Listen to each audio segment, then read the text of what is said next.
We have the young Ukrainian talent Ihor Samunenkov on the screen, and playing against him is Magnus Carlsen. Samunenkov, born in 2009, one of the big talents in the world of chess, the future of Ukrainian chess, I must say. And he's playing against Magnus after 4 wins in a row. Ihor has managed to beat. This is the 17th round of the World Blitz Championship. He beat Le Quang Liem, Hans Niemann, Stefansson, and Levan Pantsulai before this round. So Magnus has a big challenge in front of him. Also, it's a very important round from the qualification perspective. You can see Magnus totally zoned in for the game. A handshake here, 3 minutes plus 2 seconds increment. And this, dear friends, is the ChessBase mobile app recap of the day. Magnus with the white pieces opens with e4. We have the Caro Kann on the board. Knight comes out to f3, d5, and Magnus plays d3. This line where you are ready to go into an endgame. And Ihor is like, Magnus, you might be the endgame goat, but I'm going to take you on here because I have prepared this line. Attacks the pawn. Knight comes out, g6, wanting to get the bishop out in a very interesting way. The question is the king on d1 a strength or a weakness? Magnus, let's see how he plays. Knight to e1. Oof. Okay, bishop comes out to h6. A threat is now created to take on e4. So Magnus solidifies the structure. And Samunenkov can actually castle here, bring his rook to d8.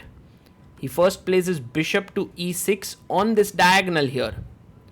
And Magnus adjusts himself in the chair now. One idea can be c3 and king c2. He plays his pawn to a4. Now notice this move.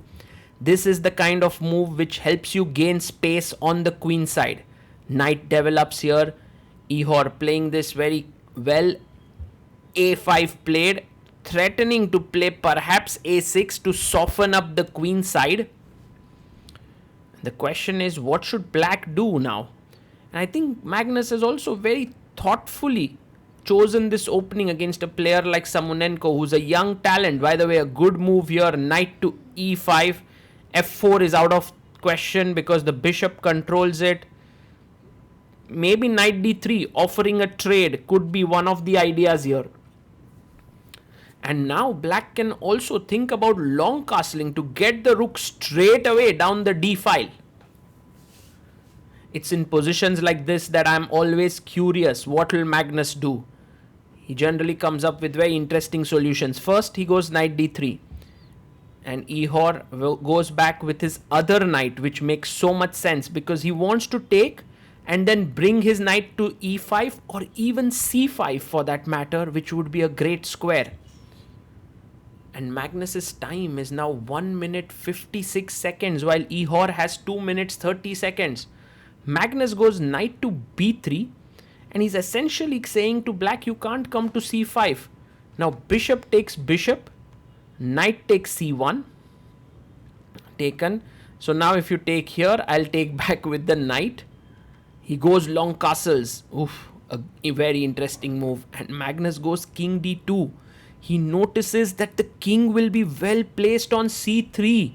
Wow, that is extremely smart by Magnus.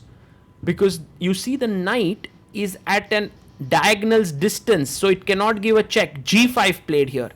And Magnus plays king c3. Beautiful maneuver, I must say, this king d2, king c3. Understanding that the king is safe here. And now bishop comes out to e2. He plays his king to c7. And the question is, can Magnus play h4 and create play down the h file? He does it. Pawn to h4 played. This is why Magnus is the endgame goat.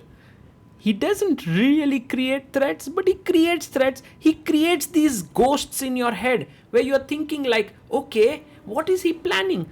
He wants to take here. Should I push the pawn to g4? Should I play h6? He plays h6 and now Magnus takes on e5. Knight takes on e5 and he brings his knight to d3. How is Magnus kind of assessing this endgame, like after the knight trade, which I think black must do, taking the knight here? Is he thinking of taking back with the pawn so that later he can push his pawn in the center to d4? Wow, that is really something. He takes on d3 and Magnus takes back with the pawn. Wow. And now c5. I like this move because you are stopping the move d4. But Magnus may have prepared b4 here to take, and then maybe later on try for d4 break.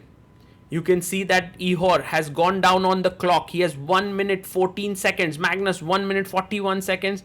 Takes on g5 so that black does not attack the g2 pawn. And now after 8g, you simply move in with the rook, attacking the e7 pawn.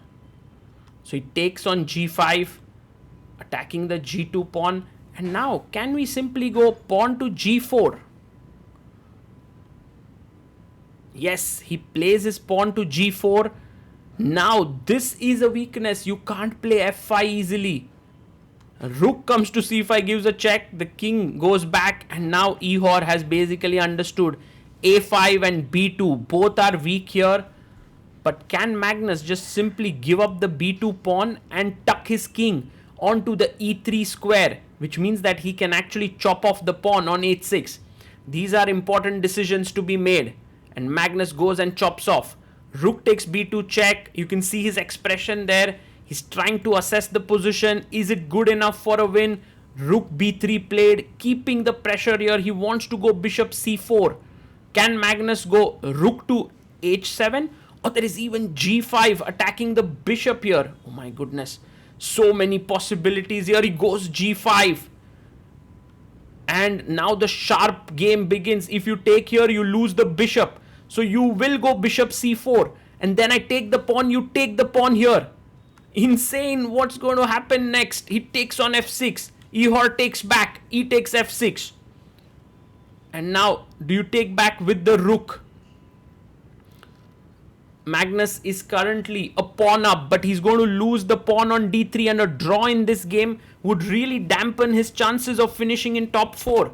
He goes rook d1 and he protects this.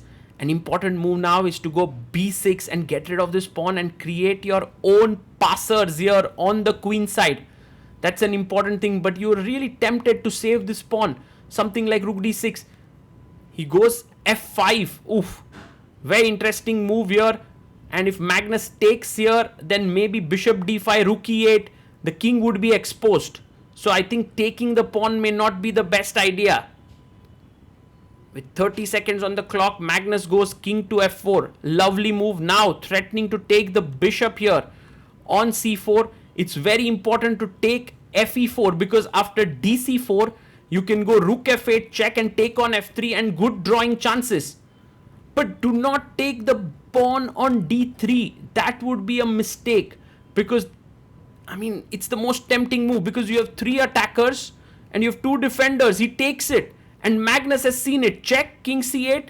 He takes on d3 with the rook and now bishop takes, and basically e takes f5. Oh, he goes e5 even. What insane understanding by Magnus that in this position, in spite of being a pawn down, he is winning. This is just magic. This is wizardry on the board. e6, king comes to d8, king moves in. And what's really beautiful is that this pawn on f5 stops any checks. Rook e3 so that e7 later. The rook controls it. Rook takes pawn f4. The pawn is queening. e7 check. If king e8 check here, he goes king c8. Maybe you can snatch another pawn. Magnus trying to calculate with 22 seconds finds another beautiful move. If you take the rook, I queen. So rook goes back to e1, but now the f pawn is stopped and you can go king f7.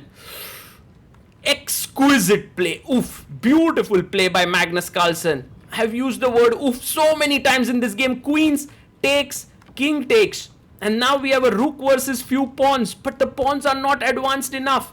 Magnus is winning here. He's played a beautiful game of chess. a6 pushed, pawn to c5. Now 2 black pawns rushing down. Rook b7. He goes king c6. He snatches 1 pawn. King goes to b6 trying to get a pawn. Rook a8. Played f3. King comes to d7. And what is Magnus going to put his rook behind the pawn c4. He brings his rook here. If you push, I'll take here. He takes on a6, king c6. Now a mate is threatened. He pushes the pawn and Magnus checkmates him. gives his hand out to shake it, and that is a victory for Magnus. I think you can see the look on his face. He's happy with the game that he's played, and that was really a beautiful game played by Magnus. Ihor Samunenkov tried his best, defended with all his might, but it was not to be. Magnus Carlsen, the endgame GOAT. All these years, ChessBase was a software that needed to be installed on your computer. But now, ChessBase has come up with a mobile app. It's called the ChessBase mobile app, and it is available both on Android and iPhone. With the app, you can now prepare against an opponent. You can get access to more than 11 million games in your database. You can create a new game, analyze it. The premium users get access to the fastest cloud engines, and then you can save your analysis. What's more is that the app is completely free. If you want to stay connected to serious chess preparation on the go, then the ChessBase mobile app is for you.